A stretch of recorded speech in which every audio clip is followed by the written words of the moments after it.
Thank you everybody for coming today. And for the people that are just now seeing this video, what I've been doing is connecting my brand Empathize with me.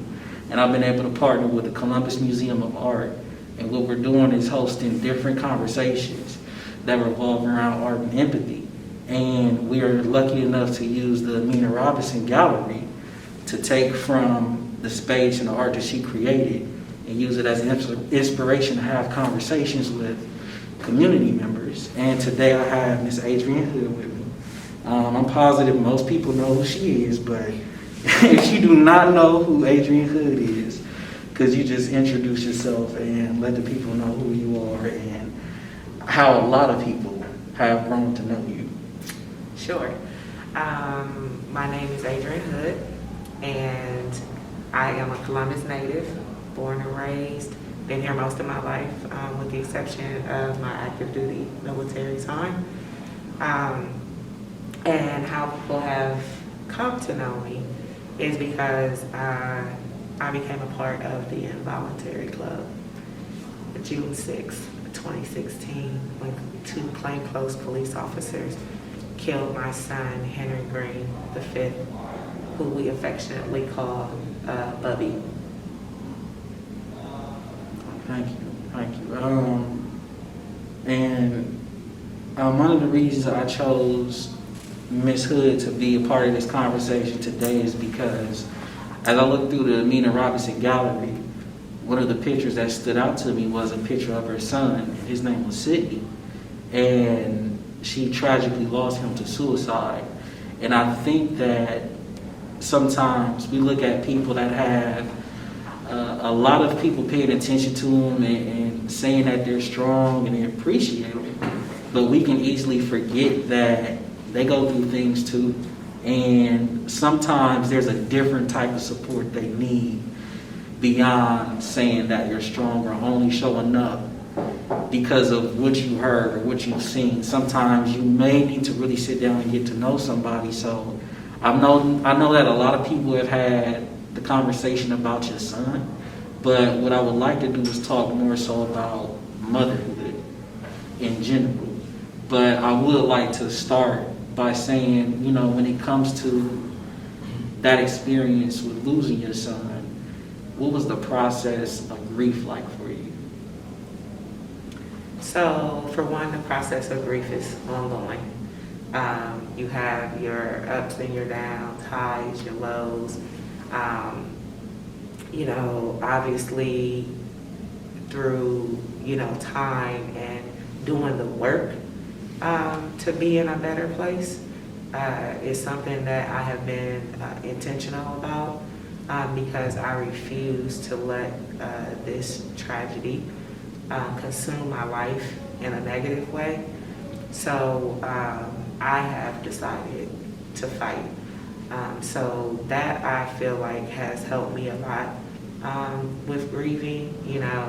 I definitely, like I said, I go through my moments. We just celebrated Mother's Day.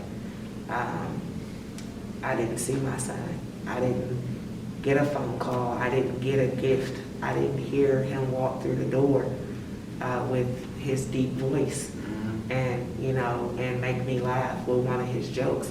I didn't get, any of that. But yet and still, I choose to live. I choose to live, and I will continue to do that. I don't think that, I always say the worst thing that could happen to me on this side of heaven has happened, and that's losing a child. If you have not lost a child, it is hard to even comprehend what that feels like. And when you lose a child and have to fight for accountability, because justice, I don't think, can be, because you can't give me my son back, but accountability, it's just another layer of a scab, of a wound that doesn't heal because you're constantly having to, to fight. You're fighting for change. You're still fighting for accountability, for my son. But I'm also fighting for the protection of our community, for the things to, for these policies and these laws and such to be in place so that we don't have situations like my son's story again here in Columbus. Thank you. I think that's important because there's so many other mothers that have experienced something very similar to what you've experienced. And something else that I wanted to discuss with you was the art that you did. And what happened was you did an art show and you invited a lot of people to that art show. So can you talk about the art show, the process of it coming to life, and what its purpose was? Yes. It's funny because Lauren and I was just having a conversation about how I didn't like art. In school, my art teachers, they were not pleasant. So they were not pleasant. It was like, yours does not look like the example that I put up here. So early on, I was still in elementary school when I had dismissed art. And so when I started thinking about, something I could do that would just be a day of peace and of, even if just for the moment, laughter and joy about who our sons and daughters were to us, I wanted to do that. But I have to be honest, when God gave me the vision, I was like, oh, you ain't talking to me. I said, art? What we doing? And it was like, when we were having this conversation, he just brought back to my memory that I had met Mr. DeWert at Otterbein like a year and a half prior to that. And he had said that, he wanted to do a piece of art, for us. And I said, okay, help me, make this make sense. And so I found his card and reached out to him, told him, what my vision was, what I wanted to do. And honestly, he took it from there. I just wanted the space to be nice, safe, and where we could relax and just, really laugh and enjoy one another. And I mean down to the vision of the location.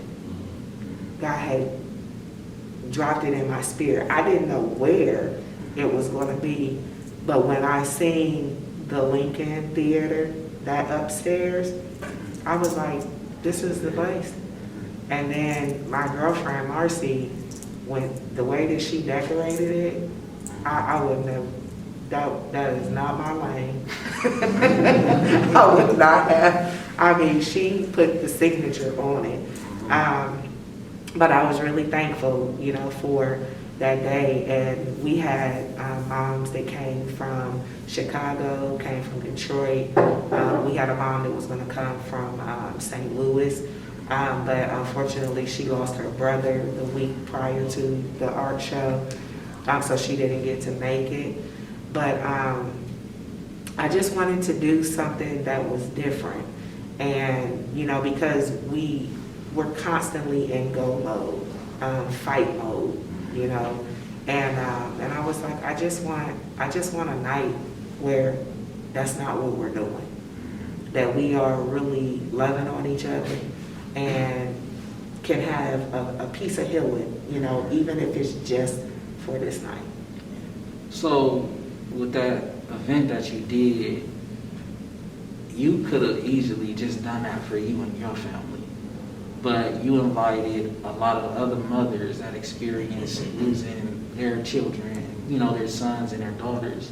Why did you invite other people and not just do it for your family alone? It's just not how I'm made. It's not how I'm made. I am just a lover of people. And, I don't know, maybe I'm the oldest of 7, so I've always just been taking care of people. And I just want people to be okay. So it probably would never be, just about me and my family, because we are a family, all of us, in an unfortunate way, but nonetheless, this is an extension of my family now. That's powerful. That's powerful. So, I want to get back on track to talking about motherhood. So, we do know that you lost your son, but you also have other children too. And I'm positive there's other kids that you mothered that you may not even be related to. So, my question to you is, what would you say is your biggest lesson with being a mother? Ooh, biggest lesson for me is extending myself grace. Extending myself grace. And accepting, that I've always done the best that I could with what I had and could. Because I was a single mom for most of their lives, and I drove a hardship. I believe in structure and discipline, and so when Bub got killed, I'm just constantly playing in my mind, like, what could I have done, where, what the whys, all of that, and so learning to allow myself that grace has been an unexplainable gift at this time for me. So I love asking questions. You made another question come to my mind, and this will be the final question, and then I'll open it up if anybody has questions. Because I know motherhood is something that it can be, one day it's the best feeling, the next day it can feel so bad. You can feel like you don't have support, and it's days where you feel like I did so good and I'm so proud of myself. So it seems like motherhood can be so many different things. And you had just said that you went through that moment where you were asking yourself, like, what could I have done differently? What would you say to mothers that are going through that process of saying to themselves, I'm not doing a good job, or I'm not extending myself grace? I think I can do better. I feel guilty. What would you say to those mothers about not doing that to themselves? When you can do better, right? But you can only do oftentimes we only do what we see. And so if there is something that we want to do better, the only way that we're going to do that is to connect with people that are in that space that we are trying to be better in. I think oftentimes as mothers, there is this expectation of strength that we are supposed to have all the time, right? And we don't have to. And I want moms to know that you don't have to. You don't have to. Because that puts us in a position to where at some point, you burn out, have nervous breakdowns, your health starts to fall apart. All of those things, can become situations. So you do the best that you can with what you have. And connect with individuals on the path that you want to go on. And don't be afraid to ask for help. That's one of the biggest things. Do not be afraid to ask for help. I tell people all the time, a shut mouth don't get fed. So you have to be willing to ask the question. If you don't ask the question, last I checked, we don't have many mind readers. So don't be afraid to ask for help. Because believe it or not, there's more people out there that are willing to help if we just ask for it. But if we act like we got it all together all the time, then people won't say anything. Open your mouth and say something. Wow. That's powerful because, there is this connotation of strength that's always attached to mothers, where anything that happens, we're like, they're so strong. But did you just see what they had to go through to get to the point where you're saying they're so strong? And I think it's important that we as a society be a lot more proactive in supporting mothers with raising their children or any type of support that they may need through the process of experiencing motherhood. And that just takes me back to Amina. Something that I think about is, as well known as she was, and as much as people paid attention to her art, it makes me think about how people pay attention to you speaking out. But there's another layer to our humanity beyond what it is we do, is who we are. And I just think when it comes to Amina, how many times she was creating a piece of art and she probably just broke down and started crying, thinking about her son, or thinking about something that happened to her in the past, the divorce that she went through. That could have been one of the most heartbreaking things ever. And sometimes people go through things alone. And I noticed that a lot of mothers go through things alone. And I'm hoping that Amina, you, this conversation, could shed some light and some influence or information towards mothers or people that want to support mothers and the communities that they live in or their family members. Because it's so easy to look at somebody and think they have it all together. But sometimes we need to dig a little bit deeper and make sure that they're really okay and have everything that they need. So thank you. It's called suffering in silence. Right. Some people professionals at it too. Professional sufferers in silence. Yeah. So does anyone have a question for Ms. Hood? Yeah, who do you ask? You said you asked for help. Whom did you ask? You mean as far as my support? Yeah, did you ask other mothers who had lost their kids? I made connections with some of the moms, originally. Actually, two moms in particular actually came to me when we first marched in our community. So they kind of guided me through what to expect as far as, dealing with the police department and the city officials and such. So they were there to walk me through that. But I have a big family. And then I have a big church family too. So all of those individuals were, they still are present. So, for me, support really hasn't been an issue, per se. Because I had people that came and are still there. It wasn't, just a temporary thing. These are individuals who are still in my life to this day and helping. And I have just gotten better about, what? I need to tap out right now. I don't want to do anything. I'm not going anywhere. I just want to sit down. And I've gotten better about that because at the end of the day, no is a complete sentence. And I like it. How do you find your joy? Like, what do you do to because we're always fighting against injustice and it takes a lot. So how do you find joy?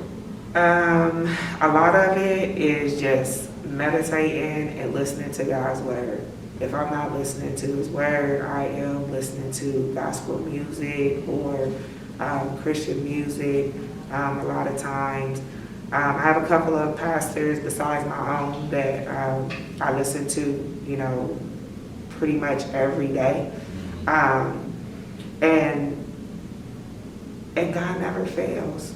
He has not failed me. You know, whatever I'm going through, I can assure you that at some point in the day, there's a message that's going to come on, and it's like He is speaking straight to my ears. And I'm like, thank you. Thank you. Yeah, so, you know, that for me is, I feel like, hands down, it's been a lifesaver for me. You know, I'm not speaking for anybody else, just myself. He has been my anchor, and I'm just going to hold on till my shoes wear out or something. I don't know. That's where I'm going to be. You heard it? Did you hear it? Yeah, I don't know how you can go on and cope when this keeps happening again and again and again. Every week. Does that not tear you apart? It would if I watched it. So oftentimes, I don't watch videos. And you know something that's very interesting? A lot of people send me the videos. Right. I'm like, I don't want to see yo, it. that's re-traumatizing. You know, it's like, you know, a continue. I'm not doing that. I am not doing that because I know my limits. And I refuse. For me, I just refuse to be stuck in that space of pain. I refuse to do it. And so how I make it through all of that, it's not that I'm not aware, I just don't have to watch it. That part I'm not But do doing. you have faith that the change can be made? Because I'm certainly questioning it at this point. You know, after George Floyd, I thought surely the tide will turn. And it seems not. Yes and no. I believe that it can. But unfortunately, the people who can make those changes, that are sitting in those seats right now, I should say, that could make those changes, don't want to. For a myriad of reasons, they don't want to. So as we continue to move them out of those seats and those spaces, I believe that the change can happen. But it's going to take us continuing to apply pressure, and it's going to take us continuing to move those individuals out of those seats. Because policy is necessary, right? Laws to be changed is necessary for this to happen. And the whole policing culture is something that has to be addressed. So it's not only elected officials and such that those seats need to change. There also has to be a change in the departments from the top down in order for these changes to be more permanent. Because you have to have, first of all, you got to hire the right people. And that's been a problem for a very long time. It is a certain type of people that they have hired over and over and over again. If you look at many of the officers in our city that have shot and killed someone, if you look at their records, they already have many excessive force complaints in situations that they weren't held accountable for, right? So it's always going to be an inside-outside thing that we need to do. And at the end of the day, it's going to take the community coming together collectively and continuing to apply that pressure. If we go away, they will go along as if nothing has happened, as it's always been. But we're not going away. I really believe people are fed up to the point of changing. You know, there's a fed up and not doing anything, and then there's fed up, no, this has got to go. And I feel like we're at the this has got to go. Can I ask a question? Yes, ma'am. Well, first, before I ask, let me just tell you, thank you so much for being Henry's mother. And I had the opportunity to go to high school with him and be in class with him for 2 years, walk home with him after school. And he was really sweet and kind. He looks a lot like you. And thank you so much for bringing him to the world. And thanks for thank coming you. here and talking to us about your experience with losing him and being vulnerable. You mentioned, you talked about grace. For me, I know that grace is like also about forgiveness. Do you forgive those people that killed him? So that is a challenge, but it's necessary because that's a requirement of God. It has nothing to do with them, right? So it's a forgiveness of the action, but I still expect accountability. I'm still expecting accountability. Like, do not think that, Miss Hood forgives them and they can go on about their merry way. No, you're going to get accountability on this side of heaven and that side. That's how I feel. But she can attest to my son being probably the silliest one in class. He But had the most beautiful smile. Yeah, he was great. Yeah, And we walked the same way home from school. He was really sweet. He was a little bit younger than me though, but we were in the same Spanish class. I remember when he was a freshman and I was like, Lord, please don't let nobody put my baby in the locker. He was only 4'9". No, he was 4'11" like his freshman year. So I was like, please don't let nobody put my baby in the locker.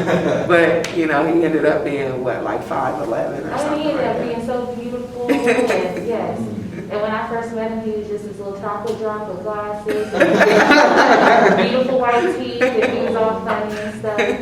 But I'm so glad you're here with us to share this moment with us and let us ask you these things. I know that this is probably a tough conversation to have people talk about this so openly, and that's really great of you.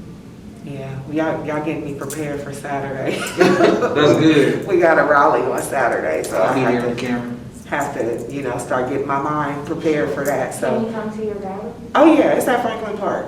Yeah, it starts at 3:00. So, and there'll be mothers from around Ohio that will be there for that because I'm now part of Ohio Families Unite Against Police Brutality. And so we're going to be going to all of the major cities in Ohio and lifting this up because Ohio have an issue. I had a banner made, which obviously is out of date already, unfortunately. But the banner that I had made has all of the individuals from Ohio who had been killed by law enforcement up until last June when we did that rally. So, of course, it's outdated now, but the banner, it goes about this long, right? Mm-hmm. Yeah, Yeah. unfortunately. Well, it is almost 7 o'clock and Miss Hood has an appointment that she has to get to. So thank you for coming through and sharing your time with us and answering those questions. And thank y'all for coming out and listening to the thank conversation. you. Once she leaves, I would like to still sit and talk just a little bit more. But thank you for coming through, and I appreciate you. You're welcome. For Thank sharing y'all your for story. having me. I really appreciate it. Cool. All right.